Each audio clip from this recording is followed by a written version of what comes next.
ধর্মপ্রাণ ক্ষুদিরাম নিষ্ঠাবান অতি, সরল উদার প্রাণ ধর্মে সদামতি।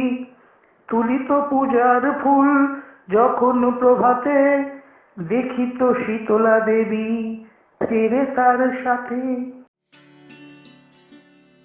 আজ বলবো শ্রী রামকৃষ্ণের পিতা ক্ষুদিরাম চট্টোপাধ্যায়ের গল্প। শ্রী রামকৃষ্ণের পিতা ক্ষুদিরাম চট্টোপাধ্যায় নিষ্ঠাবান ব্রাহ্মণ ছিলেন। তার বাড়িতে রঘুবীর ও শীতলা দেবীর নিত্য সেবা ছিল। ক্ষুদিরাম খুব সরল, ধার্মিক আর উদার ছিলেন। রঘুবীর ও শীতলা দেবীকে নিজের আত্মীয়ের মতোই ভালোবাসতেন, অতি আপনজন বলে ভাবতেন।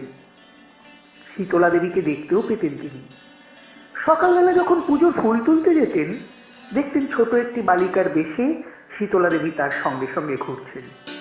অনেক সময় আবার ফুল গাছের ডাল নইয়ে ধরছেন, যাতে ক্ষুদিরামের ফুল তোলা সহজ হয়। শ্রীরামকৃষ্ণের মা চন্দ্রমণিও ক্ষুদিরামের মতো সরল উদার ছিলেন। তিনিও ব্রহ্মা, লক্ষ্মী দেবী প্রভৃতি অনেক দেবতাকে দেখেছেন, তাদের সঙ্গে কথাও বলেছেন। যারা সরল, উদার, ধার্মিক, তাদের ঘরেই ভগবান আসেন।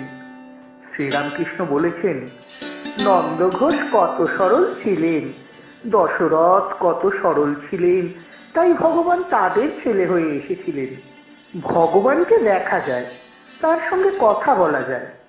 যারা খুব সরল, উদার, যারা ভগবানকে খুব ভালোবাসেন, ভগবান তাদের দেখা দেন। রামরূপে, কৃষ্ণরূপে, কালী রূপে, শীতলা দেবী রূপে। যে যেভাবে তাকে ডাকে, যেভাবে দেখতে চায়, তাকে সেই রূপেই দেখা দেন।